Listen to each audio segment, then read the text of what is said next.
If you ever found it difficult to work with the pen tool, Photoshop CC 2018 now has a solution for you, and it's called the Curvature Tool. You can think of this as the Pen Tool 2.0, or a more intuitive, refined, and user-friendly version of the pen tool.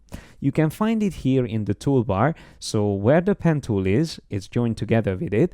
There's Curvature Pen Tool. And I actually went ahead and already gave it or assigned a custom keyboard shortcut for it because I started using it very often. So I kept P for the pen tool, but I use Y for the curvature pen tool. And that's a shortcut that was by default associated with the history and art history brush tools. To be honest, I hardly ever use these. So if you want to do the same and you want to assign this shortcut, you can do that in the keyboard shortcuts, and there under tools, you will be able to find the new curvature tool if you just scroll down. Now, let's see what it can actually do.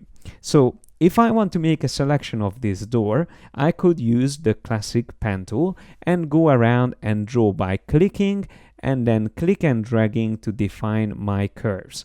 We all know how this works, but if you are not a pro at using the pen tool, it might be slightly tricky to go and create a selection of this.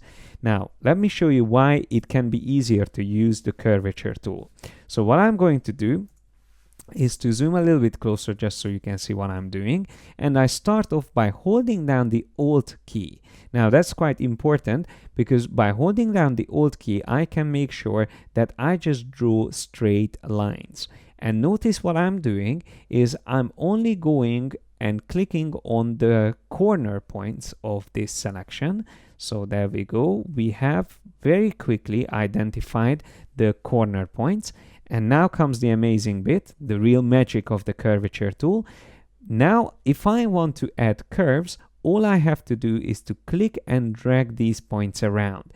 Now, it might not look perfect straight away because this point now here turned into a smooth point by accident, or maybe I just didn't hold down the Alt at that point.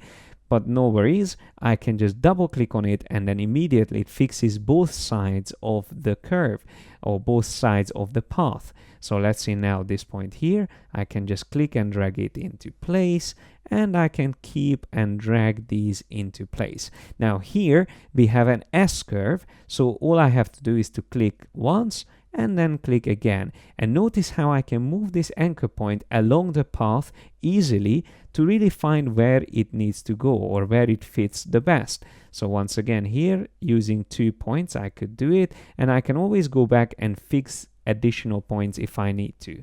Once again, click and drag, and wherever there is an issue, just double click on that point to make sure it goes back to the way it should be. Now let's have a look at this from a distance. It looks perfect. And by the way, I just wanted to also mention that that is also a new feature, and it works both with the pen tool and the curvature tool, that we can change the view of our paths. So when we are not drawing shapes, but we are drawing in path mode, we can now see it much better thanks to the thickness and color options. So these worth checking and worth looking at the different color options depending on what's most comfortable or convenient. And then when we are ready with a path, we can just turn this straight into a mask, and that will create a vector mask like that. So working with the curvature tool can make it so much easier for anyone who is not really confident in working with paths in general and who hasn't really mastered the pen tool already. And the good news is, if you keep using the curvature tool, it will actually teach you how to place your anchor points and direction lines when you actually decide to move on using the pen tool. So it's a great way to introduce yourself to work with vector shapes and paths. So make sure you give it a try in Photoshop CC 2018.